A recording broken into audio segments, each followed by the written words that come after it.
34 माननीय सदस्यों ने इस पूरी चर्चा में भाग लिया है। उन सबको भी मैं हृदय से धन्यवाद देता हूं। मुझे अच्छा लगा कि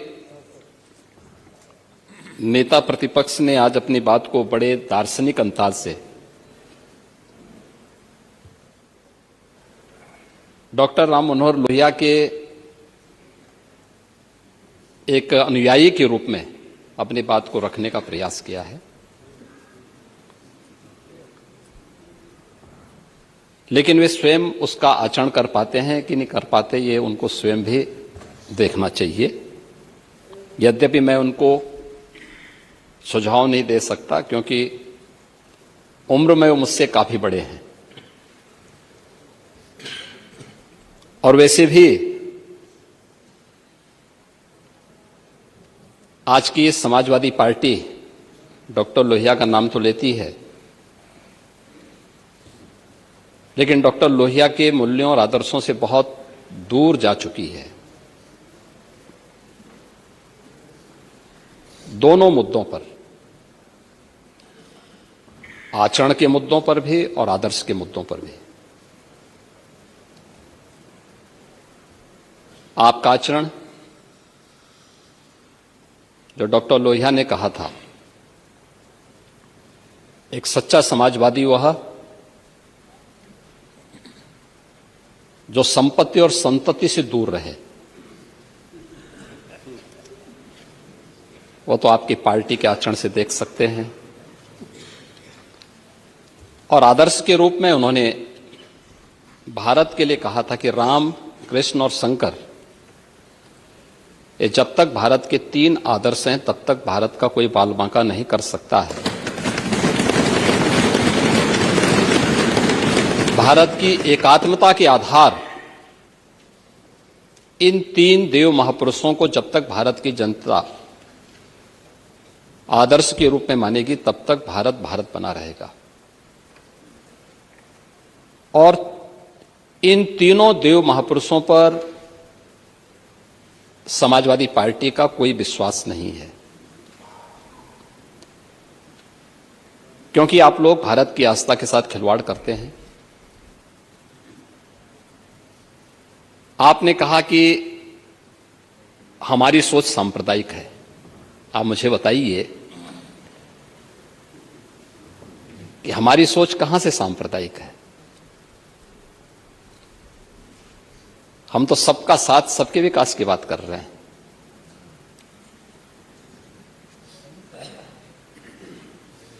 हमारा तो आदर्श है सर्वे भवन्तु सुखिनः सर्वे सन्तु निरामया का।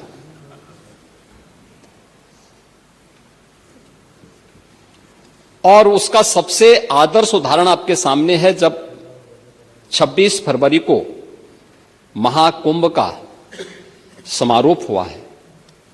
45 दिन के इस आयोजन ने भारत के विरासत और विकास की एक अनुपम छाप न केवल भारत में बल्कि दुनिया के सामने भारत की छोड़ी है। क्या उसमें कोई भेदभाव किसी के साथ हुआ? न जाति का भेद था, न क्षेत्र का भेद था, न मत और मजहब का भेद था।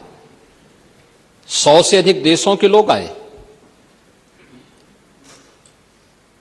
बड़े श्रद्धाभाव के साथ आए। जिसने भी विकास और विरासत की इस अनुपम छटा के साथ सहभागी बना, वो अभिभूत होकर के गया।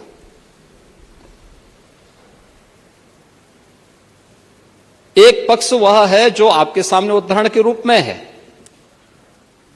प्रत्यक्ष को प्रमाण की क्या आवश्यकता है? लेकिन दूसरा पक्ष वह भी था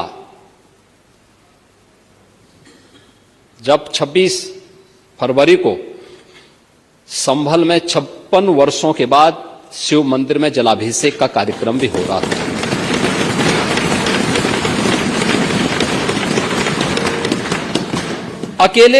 अकेले संभल में 67 तीर्थ थे और 19 कूप भी थे, जिनको एक शरारत के तहत एक निश्चित समय के अंदर समाप्त कर दिया गया। और जिनमें से 68 तीर्थों में से 54 तीर्थों को ढूंढना, ये तो हमारी विरासत का हिस्सा है और हमने तो वही किया है। हमने तो वही कहा है कि जो हमारा है वो हमें मिल जाना चाहिए। हम उससे इतर कहीं नहीं जा रहे हैं, उससे इतर कहीं नहीं। और 19 जो कूप हैं उन्हें भी मुक्त कराया गया है। सच कड़वा होता है और उस कड़वे सच को स्वीकार करने की सामर्थ्य भी होनी चाहिए। लेकिन आपने बोला है, मुझे बहुत अच्छा लगा। उपचुनाव की भी आपने चर्चा की, लेकिन आपके यहां तो चुनाव के एक्सपर्ट शिवपाल जी हैं।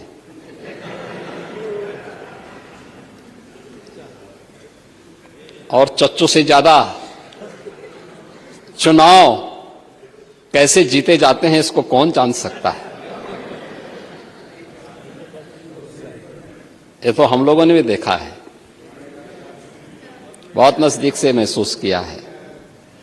और इसीलिए अच्छा ही है, परोपदेश कुशल बहुते रहे, इसी को कहते हैं। ये दूसरों को उपदेश देते हैं आप लोग, लेकिन स्वयं उसको आचरण में उतारे होते तो संभवतः इतनी करारी हार नहीं होती और 2027 में भी इतनी करारी हार नहीं होने वाली।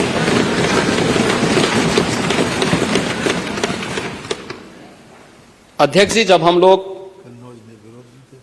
सामान्य बजट पे चर्चा कर यहां पर चर्चा में भाग ले रहे हैं, तब प्रयागराज का महाकुंभ अपनी भव्यता, अपनी दिव्यता और अपनी उस विरासत को आने वाली पीढ़ी को छोड़ करके संपन्न हो चुका है। आप कानून व्यवस्था की बात कर रहे थे।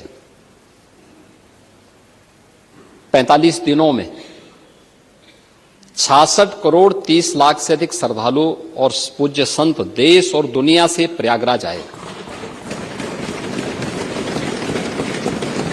66 करोड़ में से आप मान के चलिए, पहले तो ज्यादा नहीं तो कम से कम आधी आबादी तो महिलाओं की रही होगी, क्योंकि महिलाएं ज्यादा धार्मिक होती हैं।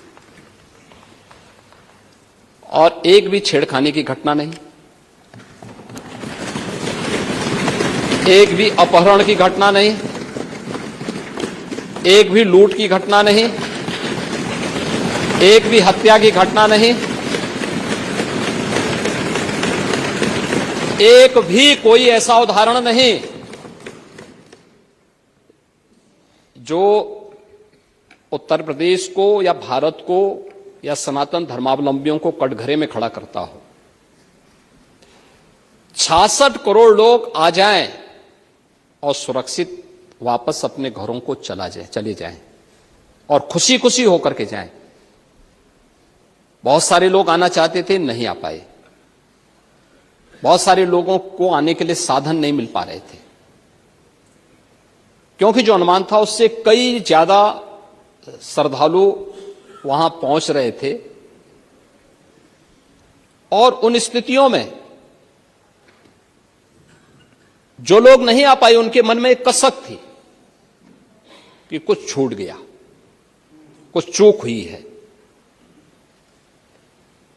लेकिन जो आया, जिसने भी डुबकी लगाई, आसपास की उस डुबकी में जो भी आया अभिभूत होकर के गया है।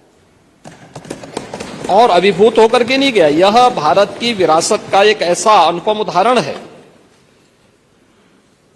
कि इसके बारे में हम लोग इसको शब्दों में व्यक्त नहीं कर सकते,